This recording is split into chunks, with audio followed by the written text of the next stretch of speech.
Vamos a comenzar con esta reflexión sobre un corazón dispuesto a perdonar. Le agregan perdonar y ser perdonado. Vamos a comenzar con la lectura de la palabra, donde el Señor nos lleve, y leeremos del Salmo 149, himno triunfal.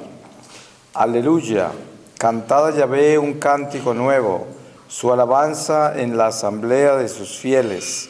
Regocíguese Israel en su Hacedor, alégrense en su rey los de Sión.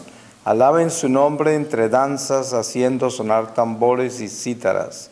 Porque Yahvé se complace en su pueblo, adorna de salvación a los desvalidos. Exulten los fieles ante su gloria, desde su lugar griten de alegría.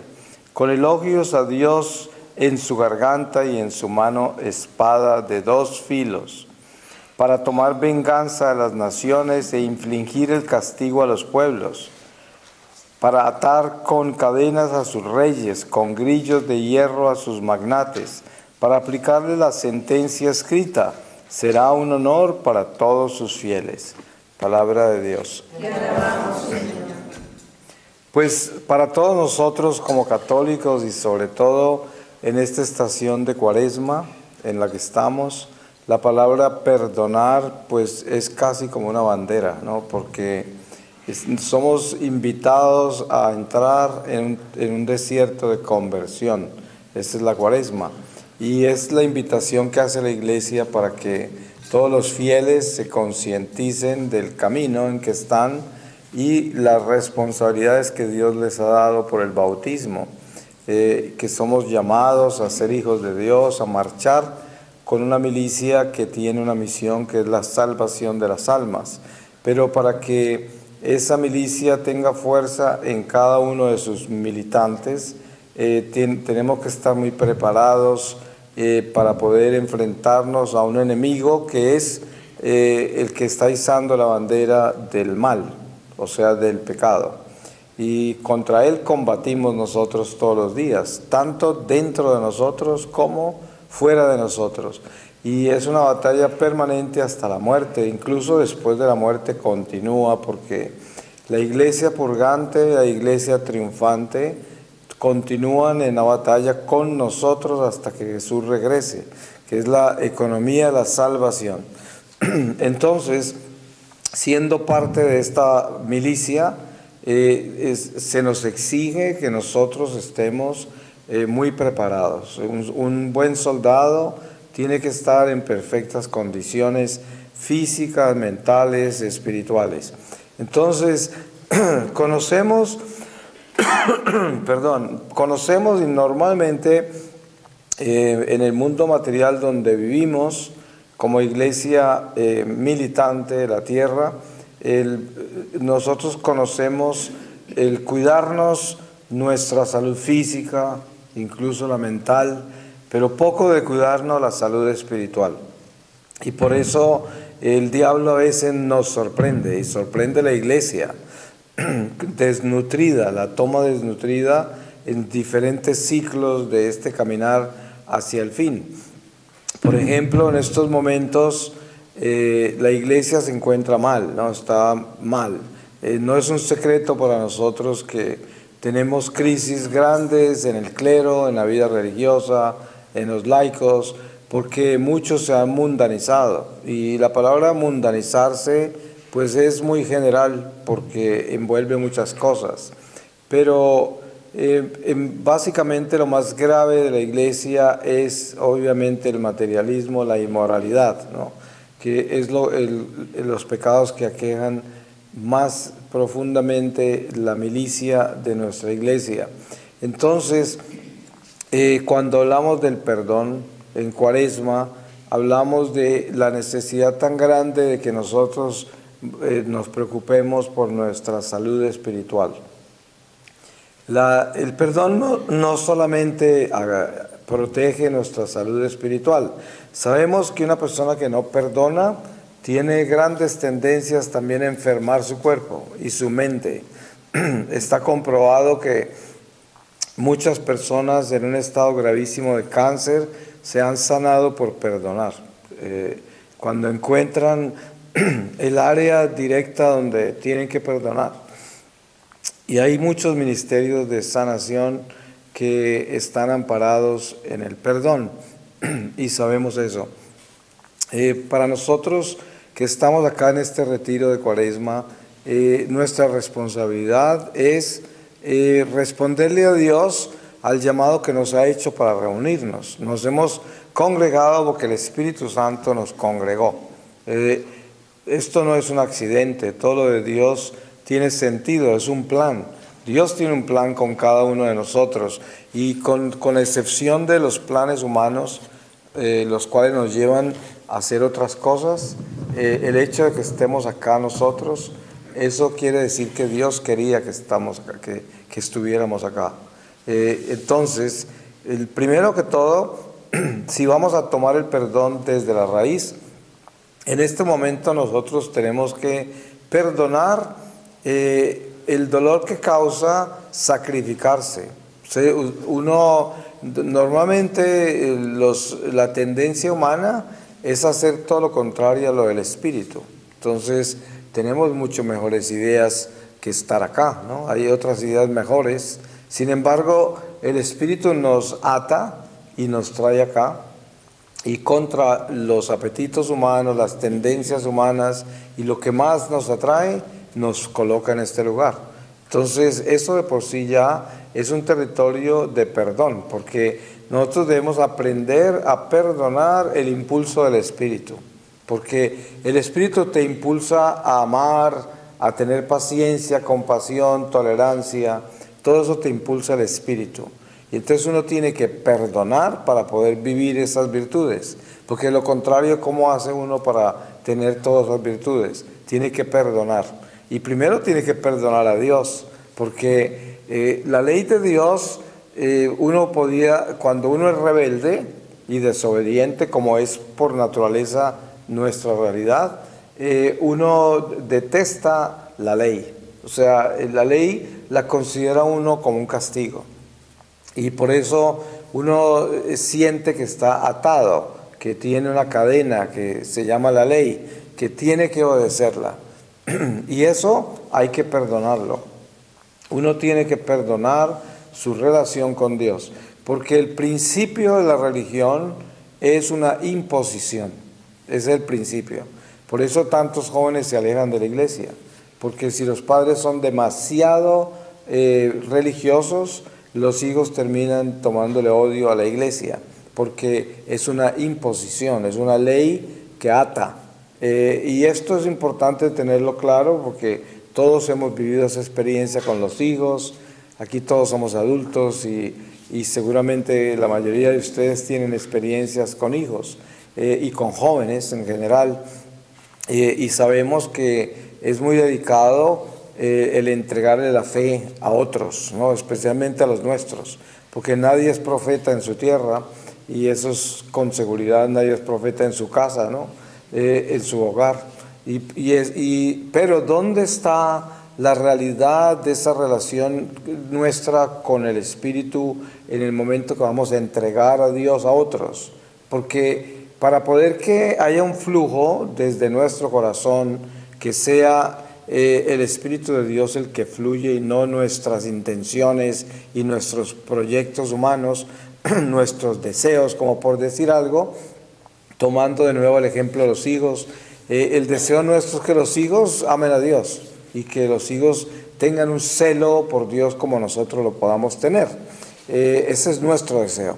Pero lo que sucede es que Dios tiene un plan con cada alma, y no se trata de mi deseo, se trata de qué quiere Dios. Entonces, mi responsabilidad, ¿cuál es? Sembrar y regar. Y ya Dios es el único que hace crecer, como dice San Pablo. Entonces, yo proclamo a Dios, yo doy ejemplo de vivir lo que proclamo, porque ahí también está lo más importante. Yo no puedo ponerme a decir cosas que yo mismo no hago, ¿no? Porque eso es lo que Jesús le decía a los fariseos: ustedes le ponen cargas a la gente que ustedes mismos no las cargan, no pueden cargarlas. Entonces, tiene que haber coherencia Y en eso tiene que haber perdón, porque digamos, tomando el ejemplo de los hijos, yo quiero que un hijo obedezca a Dios y quiera a Dios, quiera a la iglesia, y entonces si no lo hace, yo tengo dentro de mí un resentimiento con ese hijo, un resentimiento espiritual. Eso tengo que sanarlo, porque eso tengo que perdonarlo, porque lo que está sucediendo ahí es que mi proyecto, mis deseos, mis intenciones no se están cumpliendo. Entonces eso me irrita, me resiente, y tengo un área que no he perdonado con ese hijo, con esa persona que no cumple con mis expectativas, con mis proyectos. Y mis proyectos son buenos, no son malos, pero es que no necesariamente son la voluntad de Dios en la forma que yo lo estoy haciendo, porque Dios tiene un plan misterioso con cada uno de nosotros y nos educa y nos moldea en la forma más misteriosa. No sabemos cómo, ¿sí? Pero Él lo hace, y eso está fuera de nuestras manos. Por eso la realidad de nuestra vida con relación a la misión que Dios nos encomendó como católicos es sembrar. Sembramos y regamos, y ese es nuestro trabajo. Pero para que esa siembra sea efectiva en el corazón del pecador, uno tiene que vivir lo que siembra. Uno tiene que ser esa semilla en el caminar diario, en la vida, en la conducta, en su forma de ser, en todo lo que hace, piensa, dice, actúa. Tiene que reflejarse, porque de lo contrario, para los demás uno queda como un hipócrita y no le van a creer nada lo que dice, ni lo que profesa. Entonces, el territorio más delicado del perdón es la verdadera conversión interior, porque yo puedo, por ejemplo, perdonar a una persona que me ofendió y decir, yo la perdono, me voy a olvidar de lo que me hizo, y me confieso diciendo, Padre, me acuso que yo tenía resentimientos contra una persona que me hizo daño. o muchas veces sucede lo contrario, le hice daño a una persona, y porque esa persona se ofendió conmigo, yo me ofendí con ella. Eso sucede, es tan absurdo. Ustedes me perdonan que tengo problemas con mi garganta. Es muy común que una persona le haga daño a otra y se ofenda ella, la que hizo daño, porque el otro reaccionó y se ofendió. Entonces, el área del perdón envuelve muchas cosas, porque tenemos que entender que yo primero tengo que descubrir en mi naturaleza las cosas que son adversas a la verdad. Como por ejemplo, si yo tengo problemas perdonando a alguien que me ofendió, es porque yo tengo problemas aceptando que los demás se ofenden cuando yo les hago daño. ¿Se dan cuenta? Uno normalmente no esperaría que nadie se disguste con uno, sin importar lo que uno les haga. Es como un padre de familia que es inmaduro, inconsciente, ofende a los hijos. Pero como es el padre, cree que tiene derecho para hacer eso y no tiene necesidad de pedir perdón, no tiene necesidad de disculparse cuando comete errores, y continúa esperando que los hijos perdonen, que los hijos acepten, que los hijos se hagan el de la mirada gorda, como dicen, y se olviden de la ofensa que les hicieron injustamente. Y esto es una actitud que hay en nuestra humanidad, dependiendo de qué cargo tenemos, qué oficio, qué estado estamos viviendo. Por eso es tan importante tomar el perdón desde todos los ángulos, porque tomar el perdón desde directamente la ofensa es muy fácil.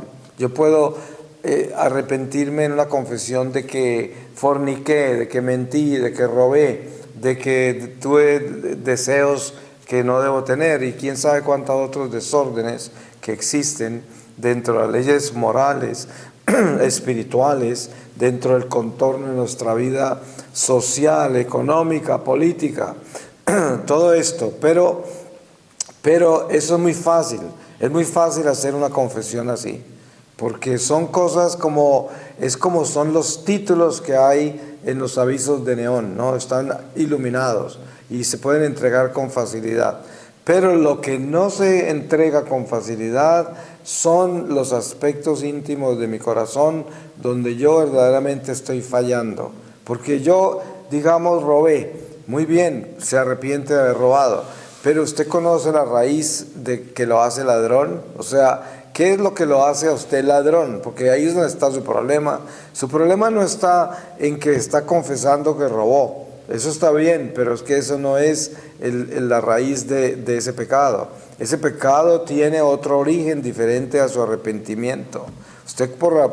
Usted por conocer la ley de Dios sabe que no debe robar y cuando roba se arrepiente y se confiesa. Pero eso es la superficie y mucha gente vive en la superficie, simplemente hace eso. Es como un ejercicio espiritual que se hace, pero que no lleva trascendencia, porque no elimina el pecado, no lo corta. Precisamente las indulgencias plenarias exigen de que para nosotros recibirlas, que a propósito, pues en Cuaresma estamos ganando indulgencias con muchas cosas, como ustedes saben, con el Vía Crucis, con el Rosario, con visitar un santuario, con todo eso ganamos indulgencias plenarias en la Cuaresma.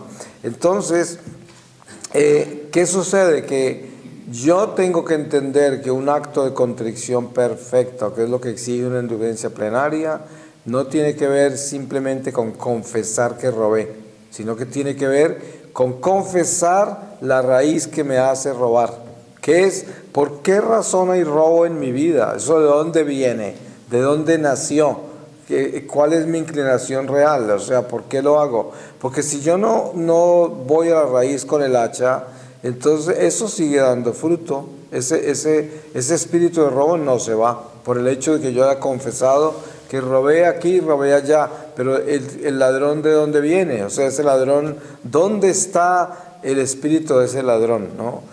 O de ese fornicador, o de ese mentiroso, quién sabe qué pecado. Entonces, el arrepentimiento verdadero, el corazón contrito, tiene que ver con la capacidad que uno tiene de compenetrarse en esas raíces.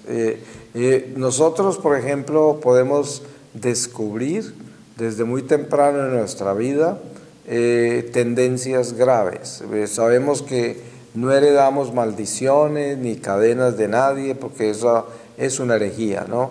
Nosotros con el bautismo somos desencadenados, desatados, liberados de todo antepasado, de todo pecado, de todo. Solo quedamos en la sangre con tendencias.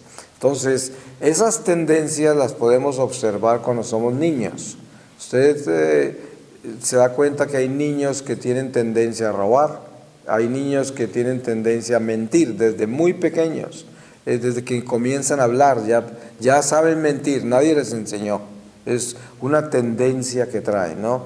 Y los protestantes llaman eso una maldición, una cadena, algo que hay que cortar. El protestante, porque es una teología corrupta, ¿no? Pero nosotros como católicos sabemos que estamos liberados de eso, pero la tendencia está latente en nosotros. Es como si uno tuvo un antepasado alcohólico, pues la sangre nuestra hierve por el alcohol y la tendencia a usar el alcohol es inmensa porque está en mi sangre, pero no es una maldición, no me obliga, sino que me inclina. Por eso, como decía anoche, San Pablo habla de esa mancha que hay en nosotros que nos inclina al mal, que es la concupiscencia, que es el pecado original en nosotros.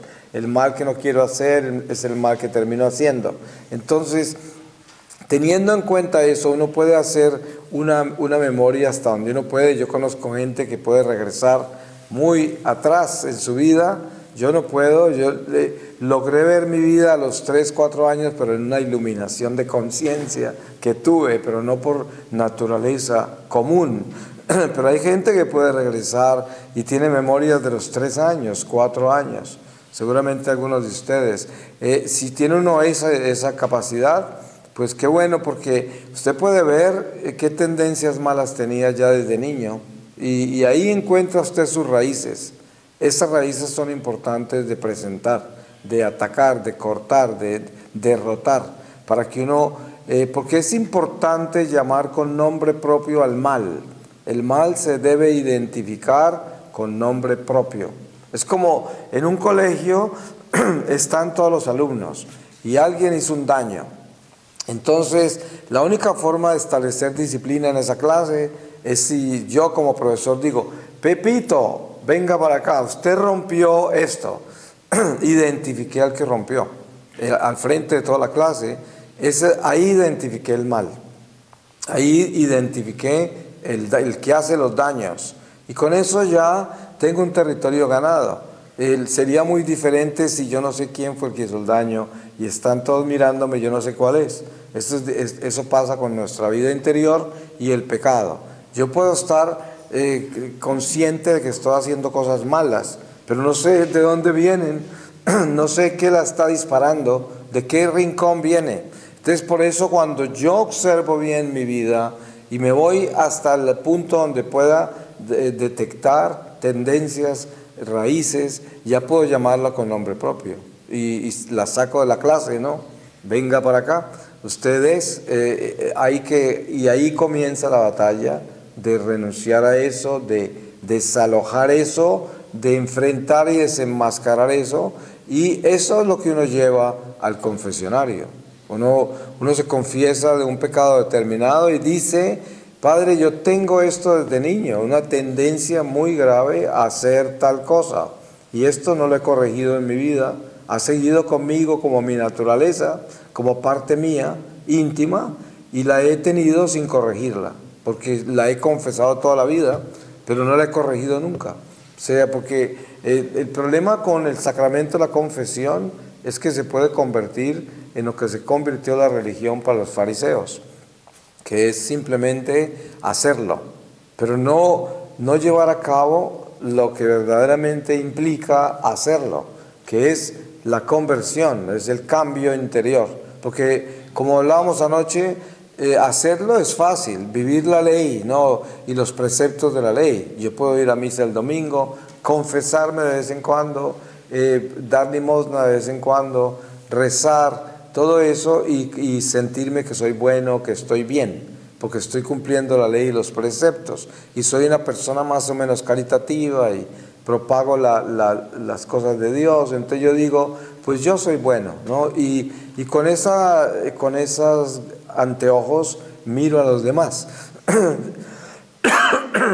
Y los que no hacen eso, yo los considero que están mal. Pero lo que no me doy cuenta es que en mí no hay una conversión verdadera, porque la ley y sus preceptos no me llevan al perdón. O sea, el perdón de Dios viene de un acto de contrición perfecto. De ahí viene el perdón de Dios. Por eso la oración del Padre Nuestro es la oración perfecta. Cuando usted lee el Nuevo Testamento en los Evangelios, no encuentra sino una oración que Jesús enseñó, que es el Padre Nuestro, solamente. Lo otro fue la orientación que Él les dio de cómo dirigirse al Padre uno a uno, directamente como Él lo hacía, cómo hablar con Dios. Pero el Padre Nuestro tiene especialmente una frase importante donde dice, perdona nuestras ofensas, así como nosotros perdonamos a quienes nos ofenden. Entonces, ante el tribunal de Dios, es perfecta esa oración, porque Dios nos perdona así como nosotros perdonamos. Entonces, si yo no perdono bien, el Padre tampoco me perdona bien a mí. Si Él me perdona de acuerdo a lo que yo logro perdonar. Es perfecto, absolutamente perfecto. Entonces, teniendo esa conciencia clara, sabemos que entrar al cielo implica el perdón. Porque se dice, la misericordia de Dios es tan grande que no hay pecador que no sea perdonado por Dios. Y eso se interpreta muy mal a veces, porque la gente cree que entonces, de acuerdo a eso, podemos hacer lo que queramos y de todas maneras el Señor nos va a perdonar. Porque eso es prácticamente la prédica del protestante, ¿no? Y del curita liberal, que solamente predican la misericordia. Pero el perdón está amparado por la justicia. O sea, si no fuera que el perdón está amparado por la justicia, entonces no hubiese absolución. Porque ustedes saben que dentro del sacramento de la confesión hay dos condiciones. Se perdonan los pecados o se retienen. ¿Sí? ¿Por qué razón se retiene un pecado? Por la justicia. ¿Sí? No es, o sea que el sacramento de la confesión no solo envuelve la misericordia, envuelve la justicia también. Porque si no envolviera la justicia, ¿cómo es posible que se retengan pecados? Entonces, si fuera solo la misericordia, el perdón, todo se perdonaría. Pero no es así. Hay justicia. La justicia que dice, usted vive en unión libre y se va a confesar, Padre, me acuso que yo vivo con otra persona sin casarme. Dice, ¿y va a dejar esa persona, va a terminar con esa relación?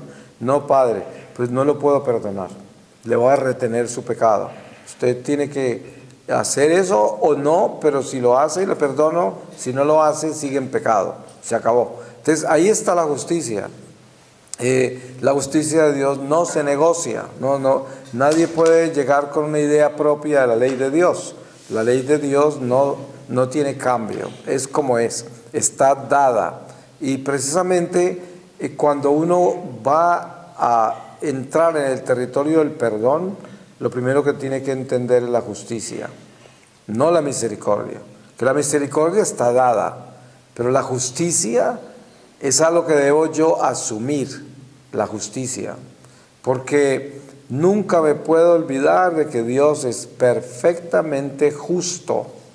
Por lo tanto, mi arrepentimiento tiene que ser perfectamente contrito para encontrar su justicia, que se convierte en misericordia si yo tengo un corazón contrito. Pero si no tengo un corazón contrito, me encuentro con la justicia. Por eso el Señor dice a Santa Faustina, como le decía anoche también, Él no quiere encontrarnos como juez. No quiere que entremos a su tribunal y Él nos trate como juez. Él quiere encontrarnos con su misericordia. Pero para eso tenemos que trascender la justicia. Y para trascender la justicia yo tengo que ser obediente. Miren cómo hace uno para trascender la justicia como ciudadano en una ciudad normal, por decir así, que no es una dictadura ni algo raro. Uno no se pasa un semáforo en rojo, uno paga los impuestos, uno no hace cosas malas y no se encuentra con la justicia. No se la encuentra en ninguna parte. Uno vive dentro de la misericordia de una sociedad que uno actúa en ella sin tener absolutamente ningún inconveniente, porque uno vive dentro de la misericordia y no de la justicia. Asume la justicia con la obediencia y por lo tanto vive una vida misericordiosa, que no está obstaculizada por ningún tribunal, porque uno está navegando justamente. Y por eso el sacramento de la confesión, el perdón, viene de asumir la justicia.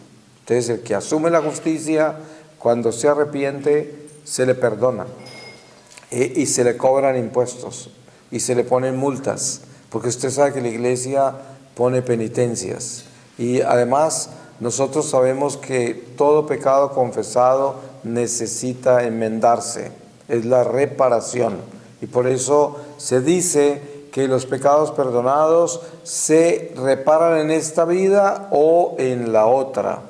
Por eso salen las indulgencias plenarias, que alivian la carga de los pecados acumulados para ser reparados. El apóstol Santiago dice que la forma más rápida para nosotros solucionar los pecados pendientes de enmendar es llevándole a Dios a la gente. Por eso las misiones, los misioneros son una de las áreas más perfectas de reparación. ¿Sí? Ayudar las misiones, asegurarse de que la palabra de Dios se difunda por el mundo, de que la gente conozca a Dios. Eso es la forma de reparar pecados más increíble de lo que está pendiente, de lo que es la enmienda. Si uno quiere ayudar un alma, las almas del purgatorio en una forma muy efectiva, ayude a las misiones y ofrézcalo por las almas del purgatorio.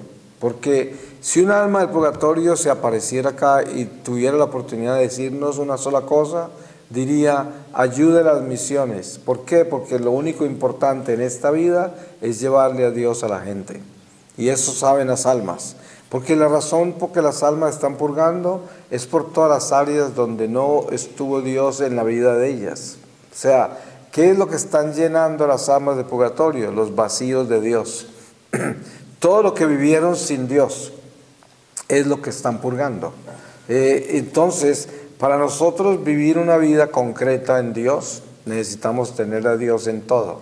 Y las áreas donde nosotros no tenemos a Dios, ahí es donde no está el perdón.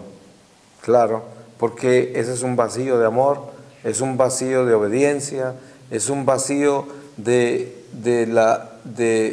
la capacidad de ser uno fiel, honesto, sincero, con las cosas que Dios le confió, con la milicia a la que pertenecemos. Y por eso esos vacíos son muy peligrosos, porque es como la esposa y el esposo. Cuando entre los esposos hay secretos y el uno no le cuenta al otro cosas y cosas así, hay vacíos de amor, hay vacíos de fidelidad, hay infidelidad, hay cosas malas, ¿no? Y eso causa unas situaciones muy graves porque ahí no está Dios, ¿sí? En cada uno de esos vacíos no está Dios. Y eso causa un purgatorio si no se soluciona en vida. Y además uno tiene que llevar eso al confesionario y asegurarse que lo lleva para no volverlo a hacer, no que lo lleva para confesarlo porque lo hace, sino para confesarlo de que entendió que eso no lo debe hacer nunca. Porque miren que muchas personas se confiesan de un pecado que están cometiendo. Eso quiere decir que lo van a cometer otra vez, ¿no? Tengo un problema, padre, y es que constantemente estoy mintiendo. Si el padre no es muy espiritual, dice, no, pues el Señor que te ama, te arrepiente, te perdona todos tus pecados, padre, hijo, vete en paz, ¿no? Y ahí terminó todo. Entonces la persona se va a pecar otra vez, ¿no? Porque él tiene un problema y va y lo confiesa, pero no, ¿acaso lo va a cambiar? Entonces, esto es un engaño. Tanto el que le hace el cura que le dio la bendición como el que usted se hizo a sí mismo pretendiendo hacérsela a Dios, ¿no? Eso no es posible, porque uno tiene que, cuando se va a confesar, es porque se va a confesar porque entendió que lo que está haciendo es malo y que no lo quiere volver a hacer. Por eso en las oraciones que hay de contrición siempre se dice, te prometo, Señor, nunca más pecar. Sí, hay santos que decían, prefiero morir que pecar otra vez. Y así, porque tiene que ser de esa dimensión el nivel y la naturaleza del arrepentimiento para que exista el perdón.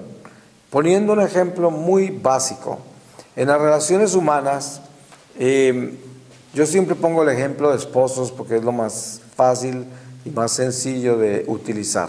Entre esposo y esposa hay situaciones en las cuales uno de los dos pide perdón por algo malo que hizo.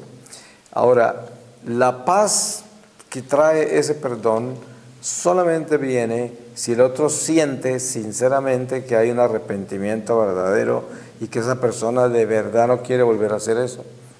De lo contrario, el otro queda inquieto. Perdona, pero no confía. Dice, pero esto no siento que haya un cambio interior. No siento que ahí hay una contrición verdadera que me demuestra a mí de que no lo va a volver a hacer. O sea, no lo veo, no lo siento.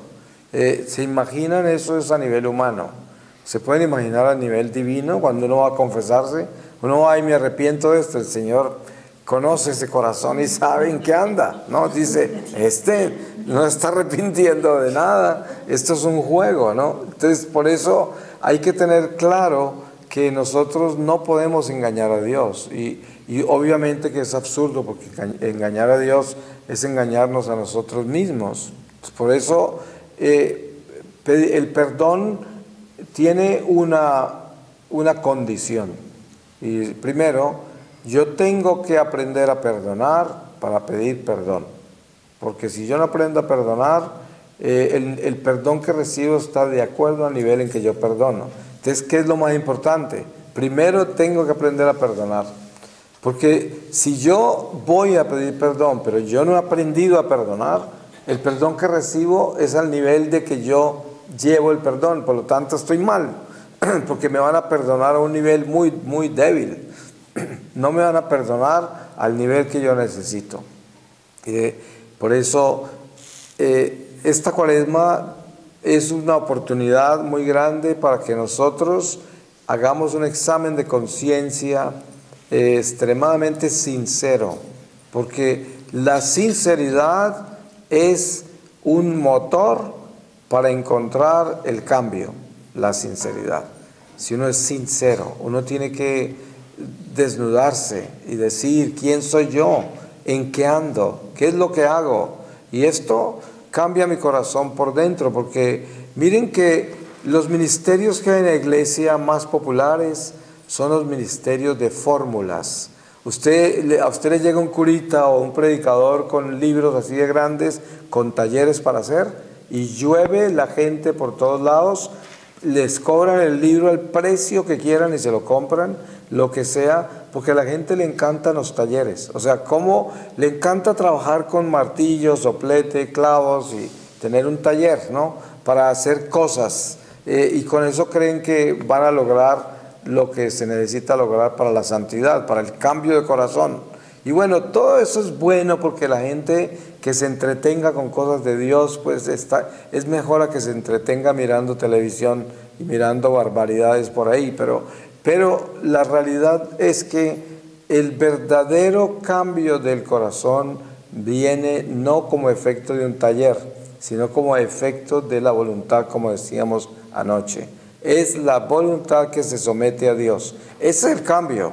Si yo no someto mi voluntad, ¿de qué me sirve hacer talleres, hacer quién sabe cuántas cosas, seguir no sé cuántos sistemas y formas y todo? Eso todo es obsoleto. Usted puede hacer eso toda su vida y tener el mismo corazón, sin cambiar, sin darle absolutamente ninguna salud interior a su vida. Nada cambia, porque usted está engañado con sus talleres, con sus prácticas. Eso es lo que hacían los fariseos. Por eso ese ministerio de la iglesia que atrae a la gente a través de procesos y de talleres es un engaño, porque eso es lo que hacen a través de los siglos el fariseísmo de la iglesia, que es la religiosidad. Entonces, la gente que es súper religiosa está en peligro siempre, porque siempre le venden religión.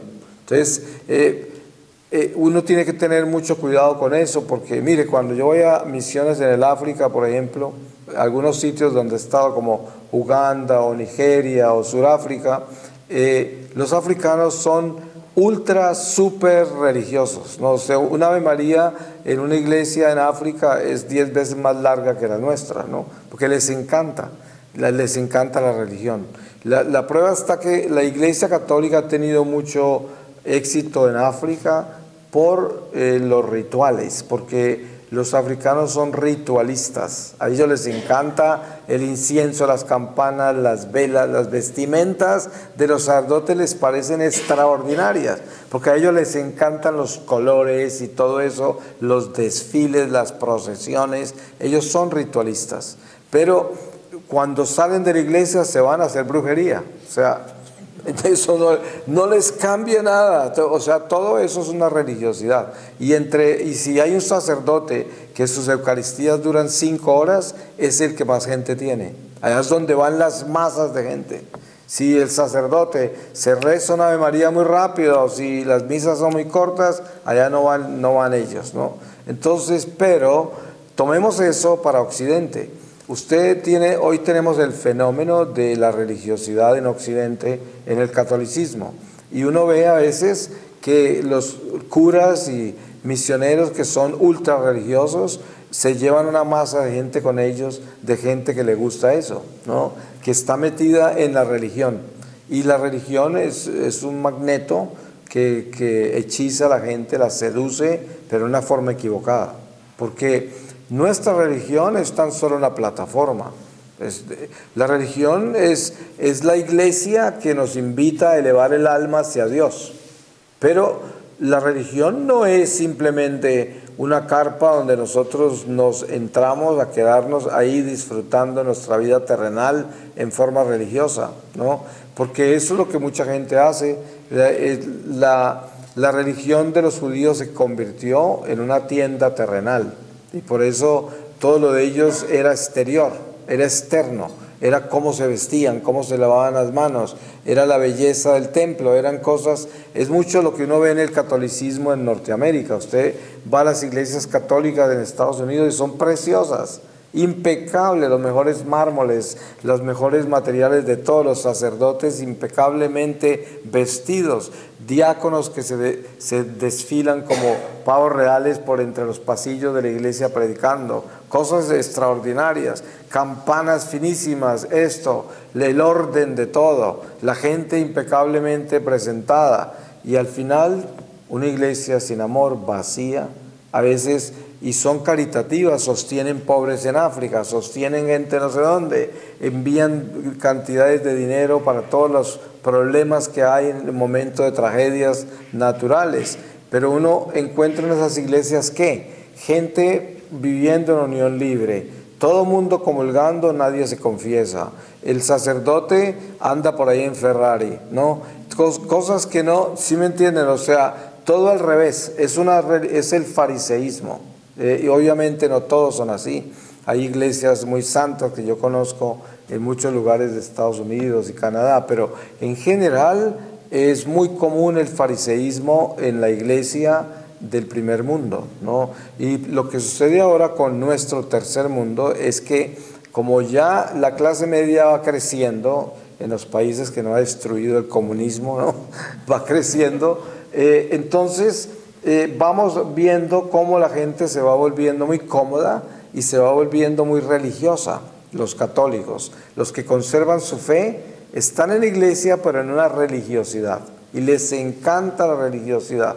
Entonces el cura más famoso, el que más largo se queda de rodillas, el que más, todos los gestos externos, ¿no? Es el que más hace las cosas así, es que yo voy allá porque el padre trata los vasos del altar con una delicadeza, con un amor, y están detrás de eso. Obviamente que eso es importante, y es importante uno darse cuenta las condiciones de un sacerdote con relación a la liturgia, eso es importantísimo.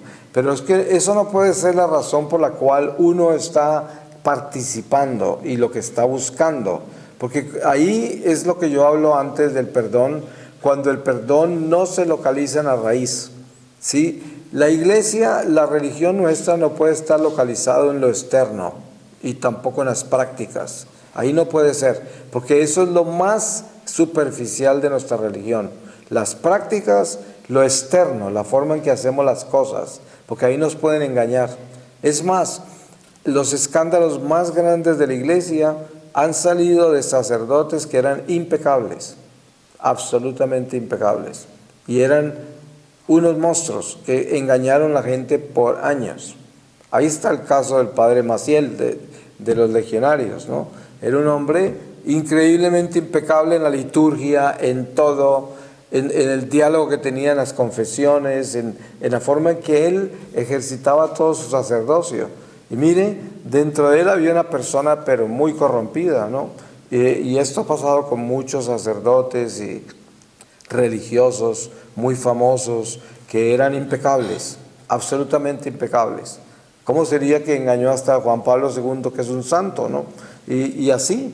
Y por eso nosotros tenemos que tener mucho cuidado de no dejarnos engañar de lo externo. No se trata de cómo es que se hacen las cosas, la belleza de la expresión en que hagamos esto o aquello, o la cantidad de talleres que me ponen, sino yo tengo que ir al grano, ¿no? ¿Qué es lo que estoy haciendo con mi religión? Lo que yo estoy haciendo con mi religión es el cambio de mi corazón, pero para cambiar mi corazón yo necesito aprender a perdonar y necesito entender cómo es que voy a pedir perdón cuando me confieso, porque si yo no he perdonado todo lo que me rodea, que cada uno de nosotros tenemos muchas áreas de responsabilidad. Tenemos la familia, esa es una. Tenemos las personas que nos rodean en nuestra vida social, económica, política, quién sabe, cada uno tenemos un entorno de acuerdo al estado en que Dios nos llamó. Y todas esas personas son parte de nuestra responsabilidad. Para que usted vaya a confesarse, usted tiene que revisar todas esas personas y la relación que tiene con ellas. Porque si usted tiene cosas inconclusas, situaciones difíciles, con personas que usted no ha solucionado, cuando usted se va a confesar, esto no lo tiene claro y tampoco lo confiesa. Lo tiene ahí inconcluso. ¿Y qué sucede? Que en la respuesta de Dios, en la absolución, está incluido lo que está inconcluso. ¿Cómo se resume eso? Se resume que su perdón es muy débil. O sea, usted está recibiendo un perdón de acuerdo al estado en que se encuentra su alma. Por eso hablaba yo, asegurémonos de la sinceridad. Hay que ser sincero. Uno tiene que ir a confesarse con un corazón sincero. Porque si no hay sinceridad, no hay verdadera contrición y por lo tanto Dios nos está respondiendo con la misma moneda. Porque Él nos va a decir, entonces no te acuerdas de que tienes que solucionarme la relación que tienes con este, con aquel, con aquello. Todo eso, por ejemplo, les voy a dar un ejemplo personal. Yo nunca en mi vida había participado en política, es más, nunca había ido a unas elecciones. Porque desde muy niño yo me fui de Colombia y siempre fui extranjero. Y a pesar de que me nacionalicé en otros lugares, de todas maneras nunca participé en política porque yo vivía en un mundo artístico, un mundo bohemio, un mundo en el que eso no existía, ni me importaba. Pero ya de misionero, y especialmente en los últimos 2 o 3 años, me encontré con una realidad en Colombia donde yo no viví porque me fui desde niño, pero sin embargo, por la misión, el Señor me llamó, fue en Colombia, y ahí fue donde desperté a la iglesia de nuevo. Y entonces descubrí que allá había nacido, que se me había olvidado, porque nunca le puse cuidado a eso. A mí no me interesaba mi origen en ese sentido, ¿no? Esa relación geográfica no era importante para mí. Pero resulta que de pronto me doy cuenta que en Colombia hay una amenaza del comunismo que se quiere tomar el poder, y yo miro alrededor porque a través de mis viajes me ha tocado ver tragedias como la de Venezuela, que cuando yo empecé en las misiones, de los primeros países que visité fue Venezuela, en el año 99, y Chávez llevaba apenas 1 año y medio en el gobierno, algo así. Todavía no había abierto sus dientes, ¿no? Y no había sacado sus garras. Y yo, en las iglesias donde iba en Venezuela, el Espíritu hablaba, ¿no? De decir, despierten, miren, porque la gente andaba mal en muchos aspectos. Y se sentía lo que venía. Entonces, bueno, yo tuve todas experiencias y en mis viajes a Nicaragua y viajes a otros países así.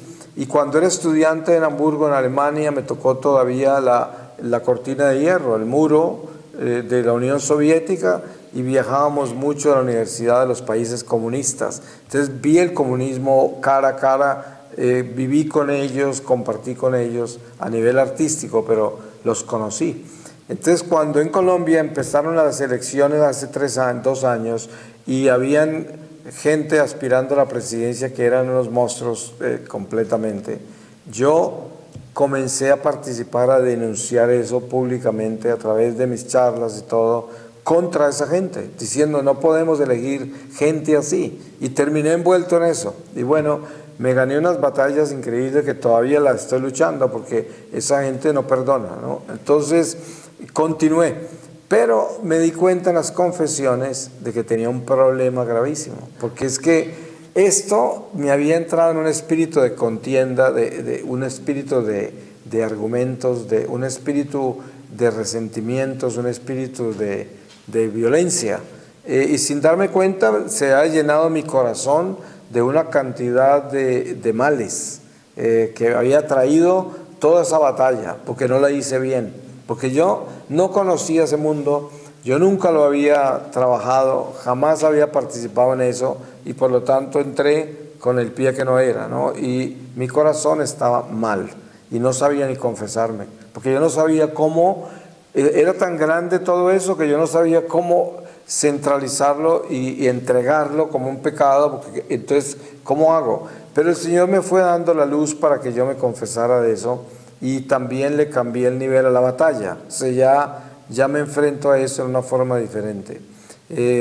Porque en ese momento yo entré de frente así, lo cual de puro milagro de Dios estoy vivo, ¿no? Porque fácilmente me hubiesen podido eliminar, ¿no? Porque estamos hablando de criminales de alto nivel, ¿no? Gente que ha asesinado toda la vida, llevan 60 años asesinando gente en Colombia, ¿no?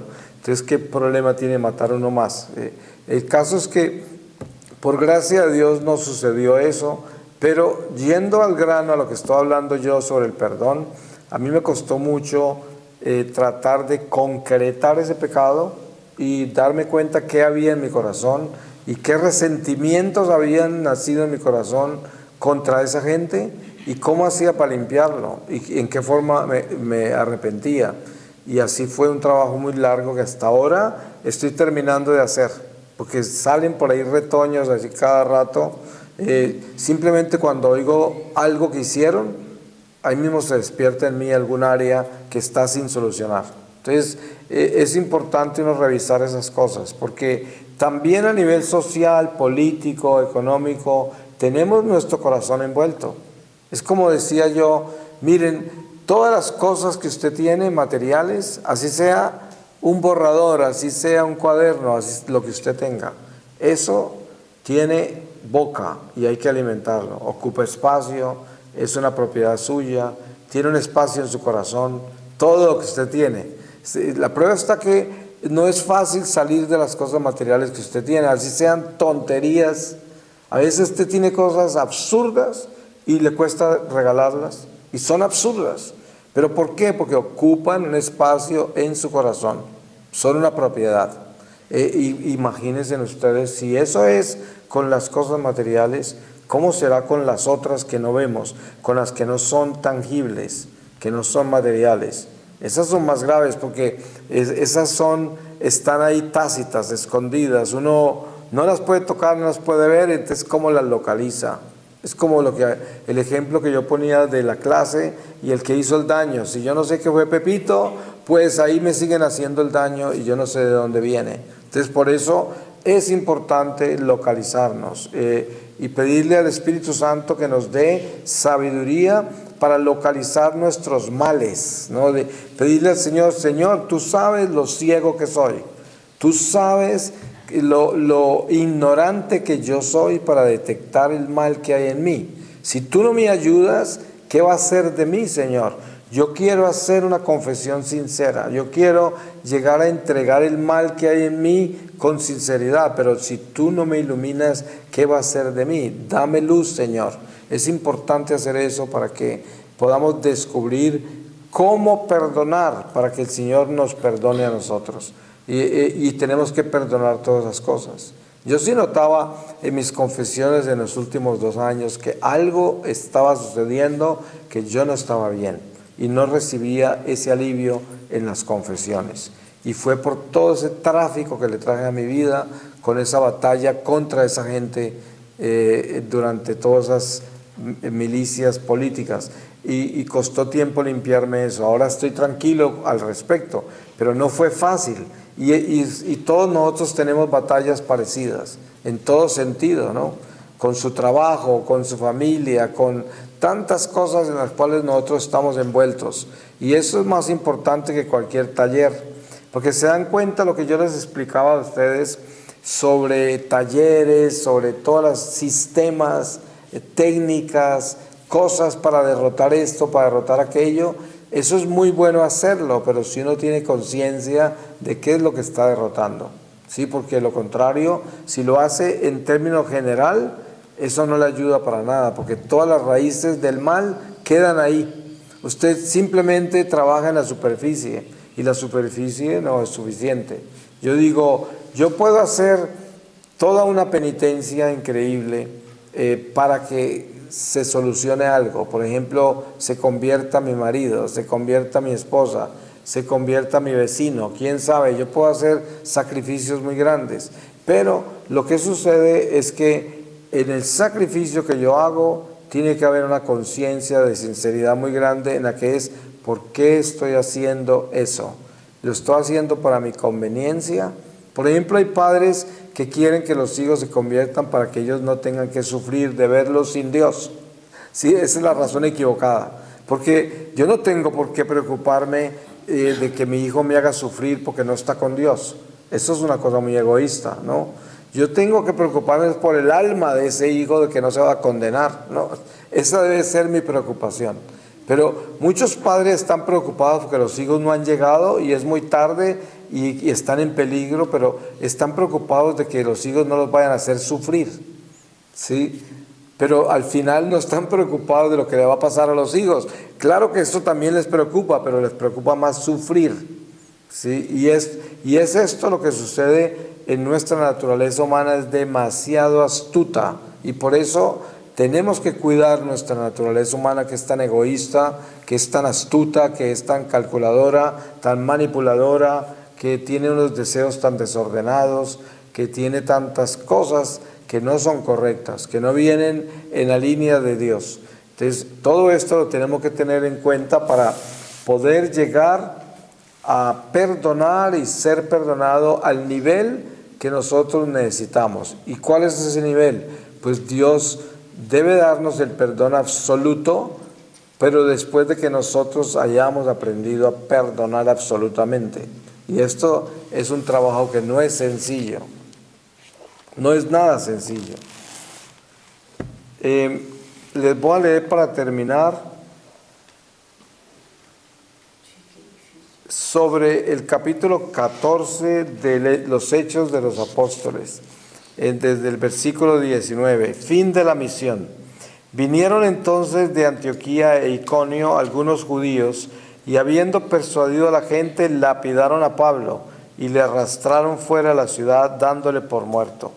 Pero él se levantó y, rodeado de los discípulos, entró en la ciudad. Al día siguiente marchó con Bernabé a Derbe.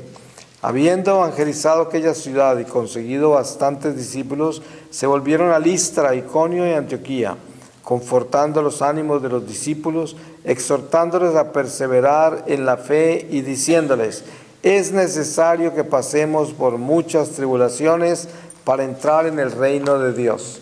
Palabra de Dios. Sí, eso es, ¿no?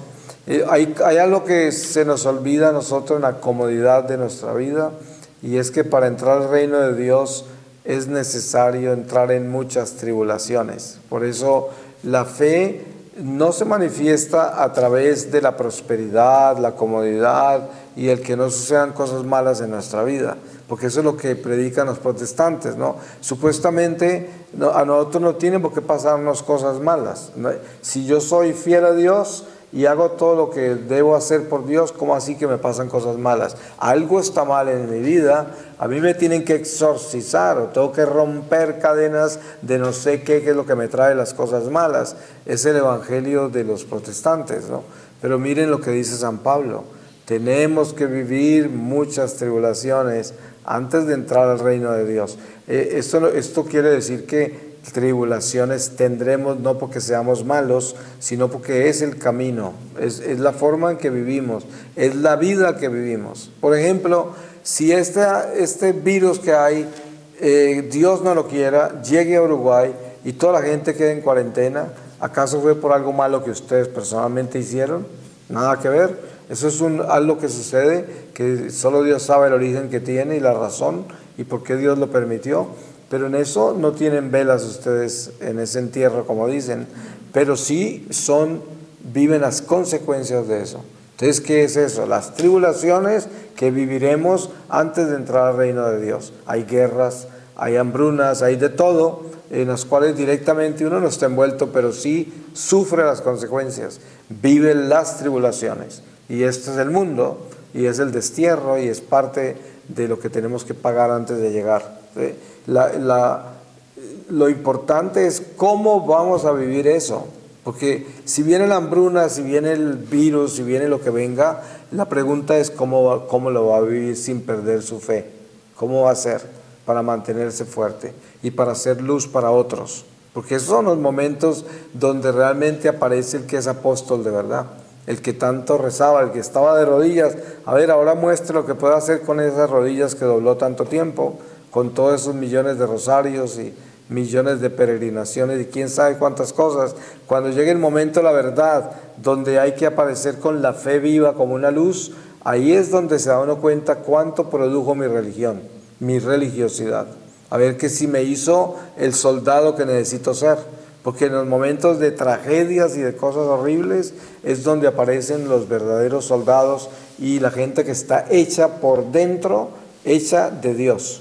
Y esto es. Así de que, pues ahora tomamos un descanso para la siguiente charla, que es la fatiga de luchar contra el pecado.